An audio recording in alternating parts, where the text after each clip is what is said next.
तो स्वागत है आपका हमारे YouTube channel short note for you में। आज हम one of the most important problem करने वाले हैं, क्यूमुलेटिव सम क्वेरी प्रॉब्लम।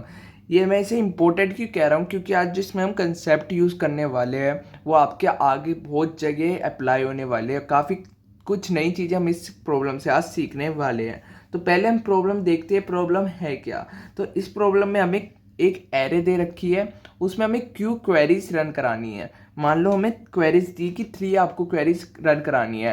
हर क्वेरी के कोरस्पोंडिंग हमें आई जे की वैल्यू दे रखी होगी। आई जे हमारे इंडेक्स को पॉइंट करेंगे और उन इंडेक्स के बीच का जो भी हमारे एलिमेंट है उनका हमें सम निकाल के देना है। यानी कि अगर हमारा पहले फर्स्ट क्वेरी जब रन हुई उसमें हम आई की वैल्यू दे रखी है 1 और जे की वैल्यू दे रखी है 3। तो आई हमारा 1 पोजीशन पे 4 और 3 पोजीशन पे 2। तो 1 से लेके 3 पोजीशन तक जितने भी एलिमेंट है उनका हमें सम चाहिए, यानी कि 4 3 2, जो इसका सम हुआ 9 हुआ। अब नेक्स्ट हमने क्वेरी चलाई, तो नेक्स्ट क्वेरी हमारी है 2 से 4। तो 2 से 4 तक का सम चाहिए हमें 3 से 3 2 1, यानी कि 6। तो आउटपुट आया हमारा 6। हमने एक और क्वेरी चलाई क्योंकि 3 क्वेरीज चलानी है। तो थर्ड क्वेरी में हमारा जो इनपुट है वो है 0 4, यानी कि 0 से लेके लास्ट इंडेक्स तक हमें सम चाहिए, जो कि होगा 11। तो इसका पहला लॉजिक क्या होगा। तो सिंपली आप क्या करोगे, एक क्वेरी चलाओगे, आप एक लूप लगा दोगे जब तक क्वेरी आपकी 0 ना हो। फिर उस वाइल लूप के अंदर आप एक फोर लूप चला दोगे। हर क्वेरी के लिए आप सम देखोगे, आई से लेके जे तक सम देखोगे और उसे प्रिंट करा दोगे। एक तो सिंपली सा आपका ये मेथड हुआ। तो चलो पहले इस मेथड को आप देखो हमारी कोड विंडो पे। तो ये रही हमारी प्रॉब्लम, क्यूमुलेटिव सम क्वेरी। ये आपकी ना लीड कोड पे है ना जीएफजी पे है, ये आपकी स्पोर्ट प्लेटफॉर्म पर। ये भी लीड कोड और जीएफजी की तरह प्लेटफॉर्म है। और मैं गारंटी देता हूँ 95% बच्चों को तो इसका नाम पता ही नहीं होगा, या उन्होंने नाम इसका पहली बार सुना होगा। अब मैं दूसरे प्लेटफॉर्म से अगर कोई क्वेश्चन ले रहा हूँ तो आप उसकी इंपॉर्टेंस समझना, और इस वाले आज प्रॉब्लम से आप काफ़ी चीज़ नई सीखने वाले हो। तो चलो पढ़ते हैं क्वेश्चन को। You are given a list of N number. तो साथ साथ इसका कोड करते हैं, इजी रहेगा। मान ले you are given a list of N number and Q queries. Each query is specified by two numbers I and j. The answer to each query is the sum of every number between the range I and j. अब क्या बात है, अब हमने देखा है हमें पहले 3 साइज दिया है, कितने साइज की हमें एरे बनानी है। फिर हमने एरे बनाई 1 4 1। फिर हमने क्वेरी चलानी है, कितनी क्वेरी चलानी है वो हमने ये दिया, 3 क्वेरी चलानी है। पहली क्वेरी चलाई 1 से 1 इंडेक्स तक, यानी कि 1 से 1 इंडेक्स क्या है वो 4। तो इसका सम 4 ही आएगा, तो आउटपुट आया 4। नेक्स्ट क्वेरी चली 1 से 2 इंडेक्स तक, 1 से 2 इंडेक्स ये रहा हमारा, तो इसका आउटपुट आएगा 5। और नेक्स्ट क्वेरी चली 0 से 2 इंडेक्स तक, यानी कि पूरी एरे को हमने ट्रैवर्स करा है, इसका आउटपुट आएगा हमारा 6। तो चलो हमें पहले इनपुट लेना है। The first line contain n, the number of integer in a list n is less than 10 की पावर 5। इसका भी आगे अभी बहुत बड़ा रोल आएगा, तो इसको आगे बताऊंगा मैं अभी। तो पहले हमें n इनपुट लेना है, तो चलो पहले n को हम इनिशियलाइज कराते हैं और फिर n को हम इनपुट लेते हैं। फिर क्या करना है हमें, the next line hold n number that are guaranteed to fit inside an integer. अब हमें एक एरे बनानी है n साइज की। तो एरे हम हमेशा, आपको पता ही है, मैं डायनेमिकली कहता हूँ आपको एरे बनानी चाहिए हमेशा। और ये एरे, अगर आपको इसका सिंटैक्स समझ नहीं आ रहा तो ये समझा देता हूँ। हमने इंटीजर्स की एरे बनाई है जिसका साइज है n। न्यू कीवर्ड उसे एलोकेट कर देगा डायनेमिकली, और ये एरे में ARR में इसका एड्रेस स्टोर होगा। तो एरे बनाने के बाद हमें क्या करना है, following the list the next line. अब हमें देखना है क्यू क्वेरीज चलानी है एरे में। पहले तो हमें एरे में इनपुट लेना है, तो इनपुट हमें n इनपुट लेना है। तो पहले हम एरे में इनपुट ले लेते हैं, लेस देन एन आई प्लस प्लस। हमें पहले एरे में लेने हैं इनपुट। अब हमने एरे में ले लिया इनपुट। अब हमें क्या करना है, हमें अब क्वेरी चलानी है। जब तक क्वेरी हमारी खत्म नहीं हो जाती तब तक हमें हर क्वेरी के कोरिस्पोंडिंग 2 इनपुट लेने हैं आई एंड जे।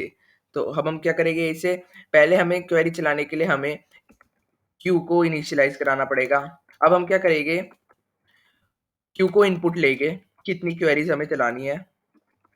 फिर हमें क्या करना है, हम देखेंगे जब तक हमारी क्यू की वैल्यू 0 ना हो जाए, क्यू माइनस माइनस, जब तक हमारी क्यू की वैल्यू 0 ना हो जाए, तो हमें हर क्वेरी के कोरस्पोंडिंग आई एंड जे का सम निकालना है। तो ये कैसे, पहले हमें INJ इनपुट लेना होगा। मैं यहाँ INJ नहीं ले रहा, INJ मैंने लूप में ले लिया, तो INJ की जगह मैं A और B ले रहा हूँ। तो int A, B, sin A, B। तो हमने इन दोनों को इनपुट ले लिया। अब हमें क्या करना है, एक लूप चलाना है int I equal to A से लेके I is less than equal to B, क्योंकि इंडेक्सिंग है, इंडेक्सिंग पे हम काम कर रहे हैं, तो 0 से इंडेक्स 1 तक जाएगा, 0 से इंडेक्स 2 तक जाएगा, जहां तक हमें करना है I प्लस प्लस, एंड हमें क्या करना है,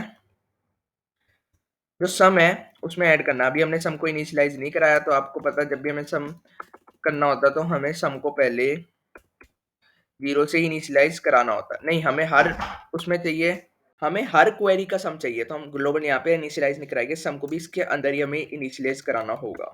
तो हमने यहाँ सम को इनिशियलाइज करा दिया, और जब ये लूप चलेगा तो हमें सम को इंक्रीमेंट करना है किसके साथ, एरे ऑफ I के साथ। तो यहाँ पे हमारा सम स्टोर हो जाएगा, और सिंपली बाहर आके हमें सम को प्रिंट करा देना है।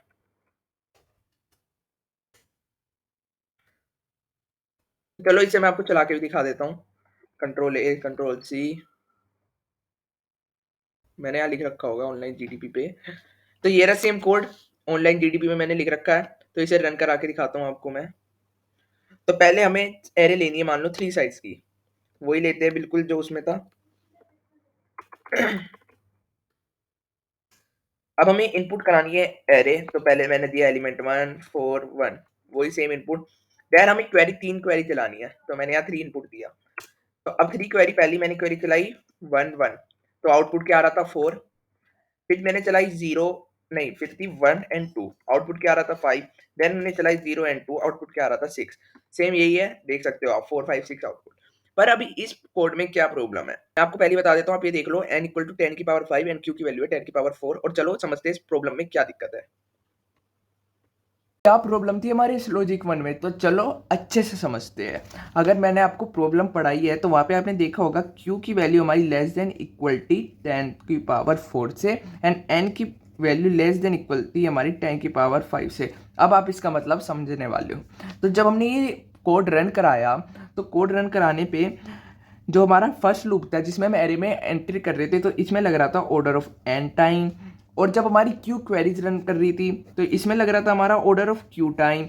और जब हमारी क्यू क्वेरीज के कोरस्पोंडिंग एक लूप चल रहा था, यानी कि I से J तक, हम हमेशा रोस्ट केस की कंडीशन लेते हैं अगर टाइम कॉम्प्लेक्सिटी हम निकालते हैं। तो मान लो I की हर क्वेरी के लिए I की वैल्यू 0 और J इक्वल टू n हो, यानी कि आपकी हर क्वेरी में मान लो अगर ये क्वेश्चन है तो 0 से 4 0 से 4, ये रोस्ट केस होगा कि आपकी तीनों क्वेरी में 0 से 4 तक का आपको सम कैलकुलेट करना है। तो इसका हमारी टाइम कॉम्प्लेक्सिटी आ जाएगी ऑर्डर ऑफ n। तो इस पूरे लूप की टाइम कॉम्प्लेक्सिटी कितनी हो गई, order of q into N, क्योंकि हर क्वेरी के लिए एक एन फॉर लूप चल रहा है एन तक। तो अगर हम पूरे की टाइम कॉम्प्लेक्सिटी निकाले इसकी, तो टाइम कॉम्प्लेक्सिटी अगर पूरे की निकाले तो order of N plus order of Q into N. इसे एन को तो हम नेगलेक्ट भी कर देंगे क्योंकि बड़ा वाला लेते हैं हमेशा। अब दिक्कत क्या आई, तो चलो समझते हैं। एन की वैल्यू है 10 raise to the power 5, and Q की वैल्यू थी हमारी 10 की पावर 4 इंटू 10 की पावर एन की वैल्यू थी 10 की पावर 5। तो ये आया हमारा 10 की पावर 9। इसे नेगलेक्ट कर दो फिलहाल। अब मैं आपको आज एक नया कंसेप्ट बताता हूँ। हमारे 10 की पावर 8 शायद से आपको पता भी हो, अप्रोक्सीमेटली लिख देता हूँ, 1 सेकेंड के इक्वल होता है। 1 सेकेंड के इक्वल होता है।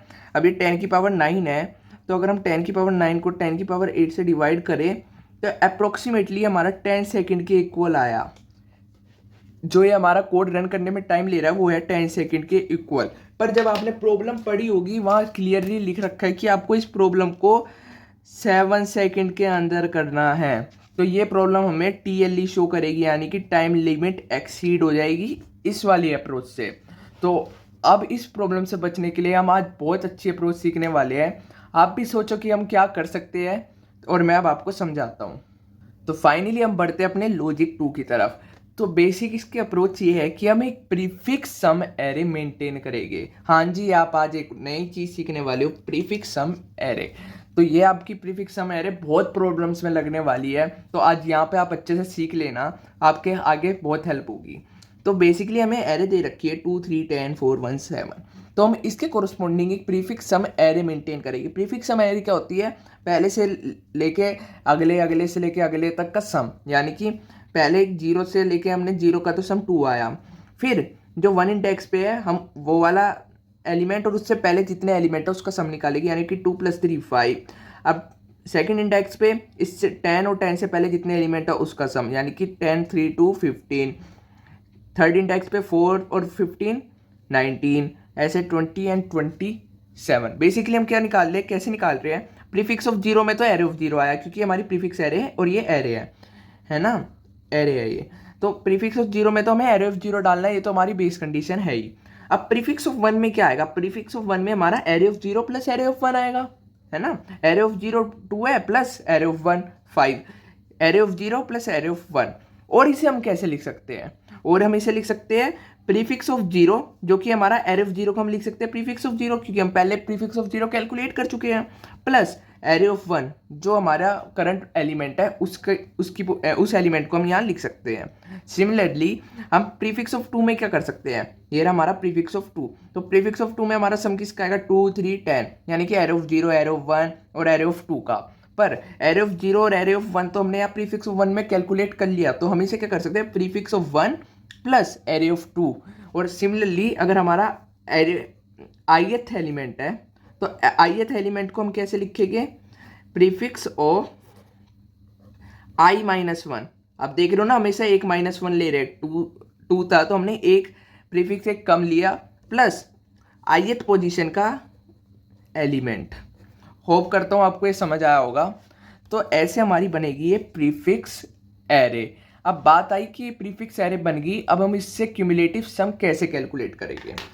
अगर हमें 1 से लेके 3 तक मान लो सम कैलकुलेट करना है, 1 से लेके 3 तक हमें सम कैलकुलेट करना है, हमारे पास 0 से 1 तक का सम है, 0 से 3 तक का सम है, ये है हमारा प्रीफिक्स ऑफ 1, ये है हमारा प्रीफिक्स ऑफ 3। तो हम इसे अब इजीली निकाल सकते हैं, कैसे, prefix of 3 minus prefix of 1।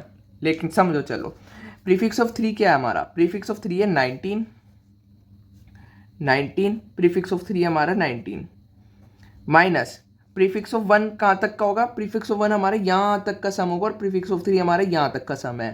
पर हमें क्या चाहिए, 1 से 3 में हमें ये वाला भी इंक्लूड करना है, तो ये वाला भी हमें इंक्लूड करना है।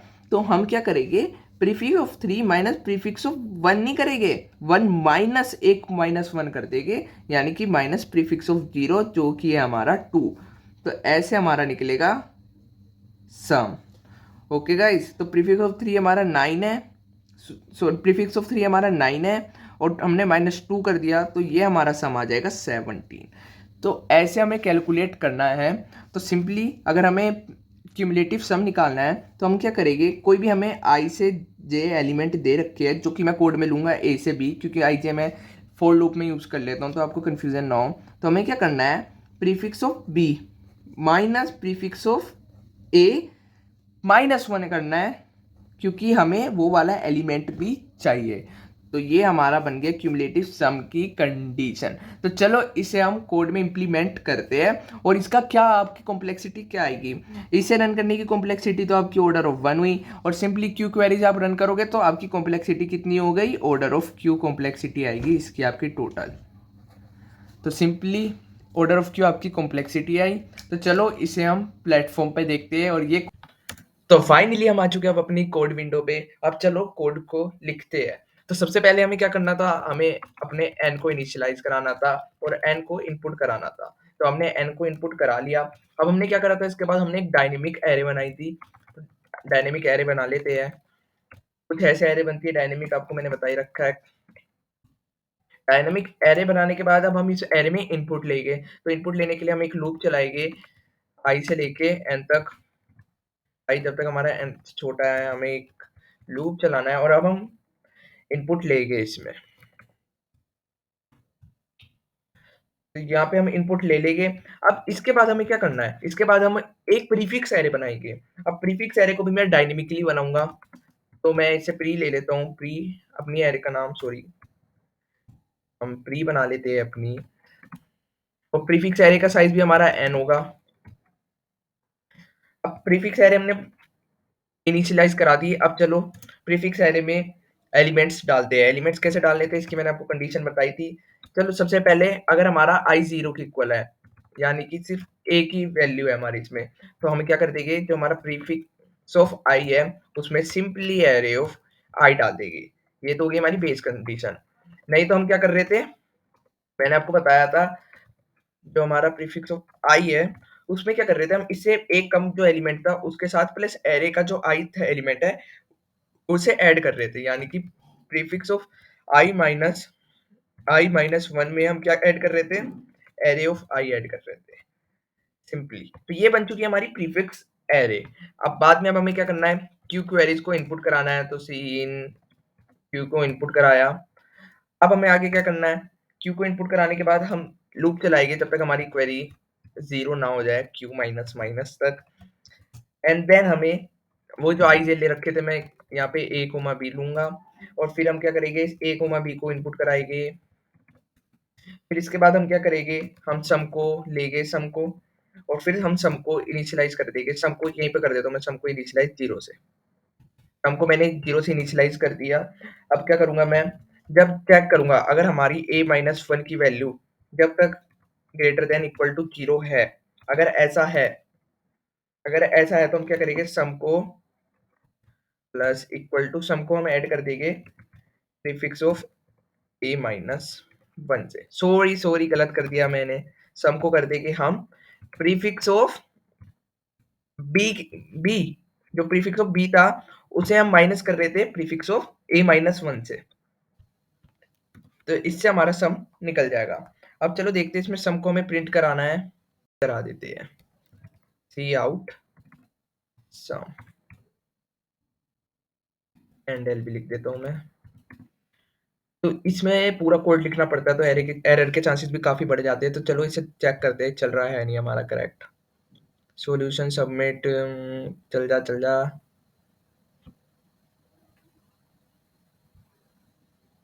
आई डोंट नो क्या प्रॉब्लम आ रही है। फाइनली गलती मैंने पकड़ ली अपनी, मैं यहाँ लूप लगाना ही भूल गया था।